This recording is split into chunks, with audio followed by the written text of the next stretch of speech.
ပွဲကဒီဘဘူးတို့ရဲ့စက်တံမဲ့ပွဲစင်းတွေဖြစ်လာတယ်ဗျာအဲ့ဒီရသည့်ဆောင်ငါပွဲမှာ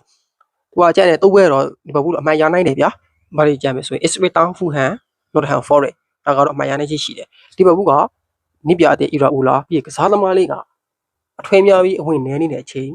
လူအရန်နေရမဖြည့်တင်းနေတဲ့အချိန်အခု9ပွဲမှာဆိုရှင်ကြီး6ကြီးရှိရတယ်တဲမှလည်းမပါဘူးဒါပေမဲ့အသိနိုင်လေးကလည်းသူရဲ့လီဗာပူးရဲ့အပြောင်းလဲနဲ့ဆိုလို့ရှိရင်ဒါလီဗာပူးတဲ့အသိနိုင်ကလည်းစတန်မဲ့ပွဲနှစ်ပွဲလောက်သွားပါနေတယ်နျူကာဆယ်နဲ့ပုံမှာကအဲ့တော့ဒီအနေဆုံးဆိုရင်10မှန်ရမယ်ဗျာသူရဲ့မြေဆုံးရတဲ့ကြီးကတော့10နဲ့မှန်ပဲကြီး6ကြီးတဲ့တင်းကတော့ချစ်စီမှာဆိုလို့ရှိရင်သူကဖူဟမ်ဘရိုက်တန်အာဆင်နယ်ဟူစီတီဘရက်ဖို့ငါ့ဘက်မှာဆိုရင်ချစ်စီကတခြားတင်းရွေးထဲစားလို့ရှိရင်စားပိုင်းမှာနည်းနည်းလေးကြီးရတယ်ဘာလို့ဆိုရင်ဖူဟမ်ကိုအဝေးကွင်း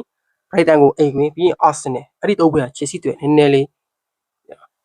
အရှိတ်တွားယူရမယ်အရှိတ်ရနိုင်တဲ့ပွဲစဉ်လည်းဖြစ်သွားနိုင်တယ်ဖူဟမ်ဘရိုက်တန်ဆိုတာလည်းဗျာပရီးမီးယားလိမှာဆိုရှင်အသင်းလိုက်ထဲမှာနည်းနည်းတင်းကြီးတွေကိုဒုက္ခပေးတဲ့အသင်းဖြစ်တယ်ပြီးသွားရင်တော့အာဆင်နယ်နဲ့တော့တွေ့ပါဗျာနှစ်ပွဲကစားပြီးအာဆင်နယ်နဲ့တော့စမ်းတိုင်အောင်ပါပြီးရင်အလို့ဆိုရကစားကွက်အသင်းနဲ့ပလေယာအတဲလေးနဲ့သူကစားရမယ်ဖြစ်တဲ့အတွက်ချစ်စီတွေနည်းနည်းလေးတော့ပွဲစားပိုင်းမှာရည်သွားကြီးနိုင်တယ်ဗျာဒါပေမဲ့ချစ်စီလိုခါလည်းဗျာသူကအနေဆုံးနဲ့အမြင့်ဆုံးဆိုရင်တော့သူကဆက်မှတ်တွင်းမှာတော့သူကအေးဆေးရနိုင်တယ်လို့ကျွန်တော်ကတော့ထင်တယ်နောက်ဆုံးအသင်းကစပါမှာဆိုလို့ရှိရင်ဒီကြီး6ကြီးထဲမှာဆိုရင်စပါက open run ကြီးကဖိအားနေတဲ့ဖင်မှာလည်းရှိတယ်